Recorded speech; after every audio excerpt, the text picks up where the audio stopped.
Welcome back to Unfiltered. Cryptocurrencies got beat up this week, right? More than $1 trillion in value has been wiped out in recent months.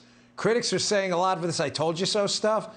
But is this the end of the crypto craze? Here to weigh in is chief economist at Euro Pacific, Peter Schiff, and entrepreneur Patrick Bet-David. Peter, you've been on the show before about this topic. Been a tough couple months for crypto. Is this the end, or have we hit the bottom?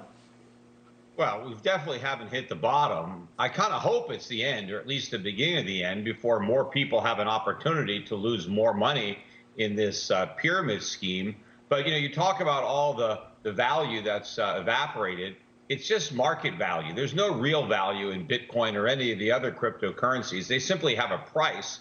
And as long as people are foolish enough to pay that price, you'll have market value. But the only reason people want any cryptocurrencies is because they think they're going to get rich. They think there's a greater fool out there that's going to pay a higher price, only they don't realize that they're waiting for a fool. And ultimately, the fools that are left holding the bag are the losers. And I think, unfortunately, there's a lot of people that are going to be bag holders in this. I think a lot of the original investors, the whales, they've been dumping. I mean, they pumped this thing up. They paid off all these celebrities and athletes and politicians, and they hyped the hell out of it. Over the past year, they spent all sorts of money on commercials and conferences, and they dumped out all this stuff to the public, and they were cashing out. And now the bottom's dropping out of the market, and we have a long way to fall. Patrick, I'll let you respond. Your thoughts on that? Well, listen, this has got to be Peter Fish's favorite season because his phrase moving forward for the next 6 to 12 months is going to be, "I told you so." Peter, you ought to buy a shirt that says, "I told you so," and enjoy it for a year, maybe 18, 24 months. But I'll take a couple things here.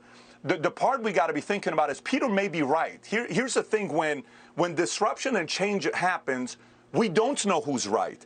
There's a side where it's the way it's always been done that's afraid of change. That's more of Peter's camp, which is gold, equities. This is what we got to be doing. They have no clue what they're doing. It's a scam. It's this. They're just trying to pump and dump, and you don't know what we're doing. Okay, fine. He may be right, but he may also be wrong. And then there's the other side, which the younger generation is saying, Peter, we just don't like the way you've been doing things. We don't. We just don't trust the Fed. We would trust gold if our money was backed by gold, but it's not. And your dream of the government and our currency being backed by gold, it's going to take a lot of convincing and a lot of powerful people to say yes for that to happen. So because of that, Peter, we think you're a little bit naive and you're oblivious to what's taking place. We want to take it in a different direction because we no longer trust the centralized monetary system. We want it to be decentralized. But I'm going to tell you this here, Dan, for us to be thinking about. No one is 100% certain who's going to be right. It's going to take about 12 to 24 months, maybe 36 more months for us to know whether Peter's camp is right or whether their camp is right. But if there's one thing that we know, when you watch the younger generation, years ago when Snapchat came out, I wasn't on Snapchat. I was on Facebook and Instagram. I'm in Hawaii. This girl named Phoebe's telling me, let me teach you about Snapchat. And I got on Snapchat. We have to pay attention to what the youth is saying because they just may be right. All right, let Peter, I got about just under a minute left. I'm tight on time, but your response to that? Well, the youth, can be setting the trends in music and fashion, but you don't want to take your investment advice through them. Investment advice is better taken from people who have been around, they're seasoned, that they have more experience and wisdom. And look, I don't trust the central banks either. And if you like gold, there's nothing that says you can't have a cryptocurrency backed by gold. You marry all of the positive aspects of a cryptocurrency with the benefits of gold. You have something that's stable, store of value, medium of exchange, unit of account. You don't have to reinvent the wheel. You just have to bring it into the 21st century with blockchain. That's an interesting idea. Well, guys, Dan, I always just love last when you're here 10 for seconds the debate. here. Just 10 seconds here. 10 seconds. I got to run. 10 seconds.